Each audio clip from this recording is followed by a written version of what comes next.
bertasbih kepada Allah yang Maha Agung, yang telah menciptakan kita dengan sempurna. Di antara kesempurnaan itu memberikan bekal kepada kita yang terukur dan memberikan petunjuk kepada kita bagaimana menggunakan bekal itu agar benar digunakan sesuai dengan tugas dan misinya di muka bumi ini. Maka ada di antara kita yang bekalnya dominan pada pengetahuannya, diberikan oleh Allah ilmu dan dia berdoa, Rabbi zidni ilma, ya Allah tambahkan aku pengetahuan. Semakin bertambah ilmu bukan hanya menjadikan kita sebagai manusia yang pintar, tapi tingkat tertinggi dari manfaat ilmu itu adalah mampu mengenalkan dan mendekatkan kita dengan Allah Subhanahu wa ta'ala. Jadi bila ada orang yang semakin pintar tapi tidak kenal dengan Allah, artinya ada yang salah dengan penggunaan bekal keilmuannya itu.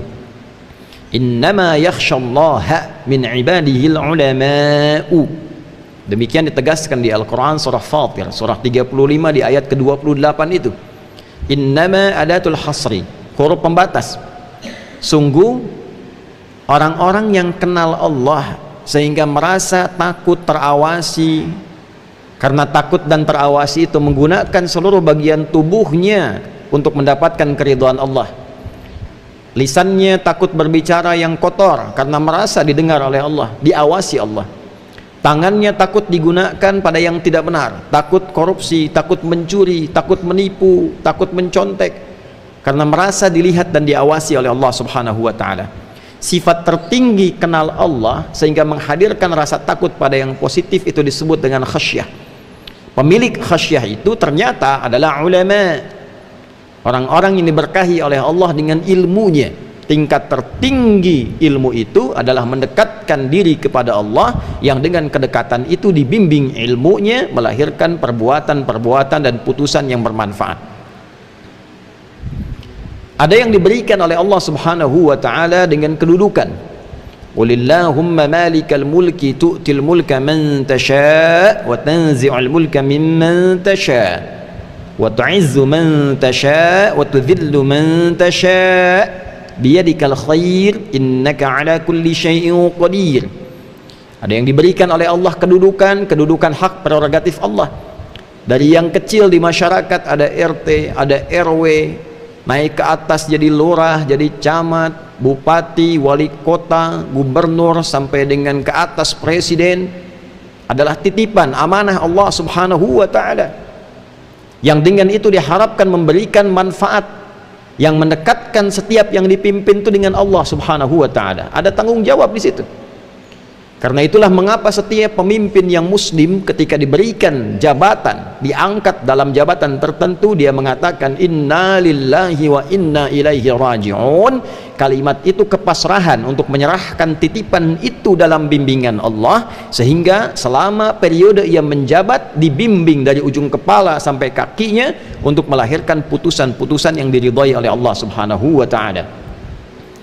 Ada yang diberikan oleh Allah Subhanahu wa ta'ala bekal dari harta benda, supaya dengan itu bisa ibadah kepada Allah. Ditingkatkan hartanya, diberikan kelebihan, bukan ingin mengangkat derajat, sekedar disebut dengan sifat duniawi sebagai orang kaya. Crazy rich, dari kota A, kota B, provinsi A, provinsi B, negara C, negara D. Bukan itu. Kalau cuma sekedar gelar yang melekat, itu hanya menjadi hukum dunia. Sementara kita akan pulang ke akhirat, maka butuh persiapan bekal akhirat. Maka status itu tidak akan bernilai di hadapan Allah sepanjang tidak digunakan bekal itu untuk beribadah kepada Allah Subhanahu wa ta'ala. Itulah sebabnya kemudian ada hukum-hukum yang mengatur harta untuk ibadah.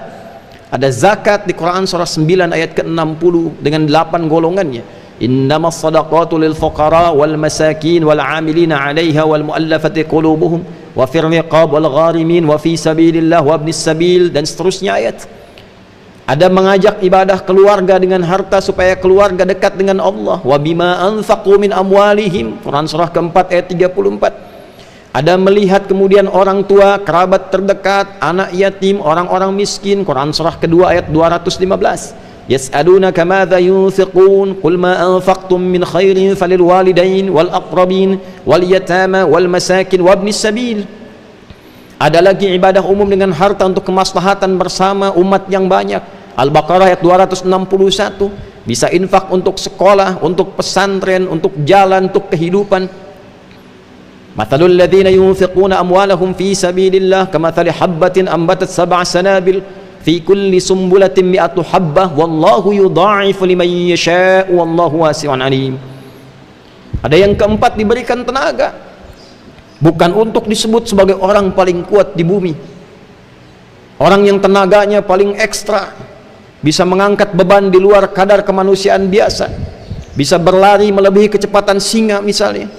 Bukan status ini yang ingin dibanggakan. Apakah tenaganya bisa digunakan untuk ibadah? Lihat bangun malamnya, lihat bacaan Al-Qur'annya, lihat tilawahnya, lihat puasanya. Jangan-jangan siangnya sibuk, paginya sibuk, malamnya pun tak mampu bangun. Innalaka fin nahari sabhan tawila. Sungguh pagimu sampai menjelang malam itu sibuknya luar biasa. Cita-cita masuk surga hanya sekedar baca Al-Quran tak mampu, bangun malam tak ada daya. Jadi seluruh apa yang Allah berikan kepada kita, puncaknya adalah untuk mengenal Allah. Inna fi khalqis samawati wal ardi wa ikhtilafil laili wan nahari la ayatin li ulil albab الذين يذكرون الله قياما وقعودا وعلى جنوبهم ويتفكرون في خلق السماوات والأرض ربنا ما خلقت هذا باطلا سبحانك فقنا عذاب النار. Itu diantara ayat yang kita bacakan saat bangun tidur. Ali Imran ayat 190 sampai rangkaiannya ayat 200. Demikian disampaikan dalam Sunan Abu Daud nomor hadis 1367, tersambung riwayatnya pada sahabat junior Ibnu Abbas radhiyallahu taala anhuma saat mengamati kebiasaan Nabi bangun dari tidur. Itulah ulul albab, orang yang paham tentang kehidupan, orang yang mengerti untuk apa hidup. Tanyakan pada diri kita, untuk apa kita hidup? Kenapa ada di dunia ini?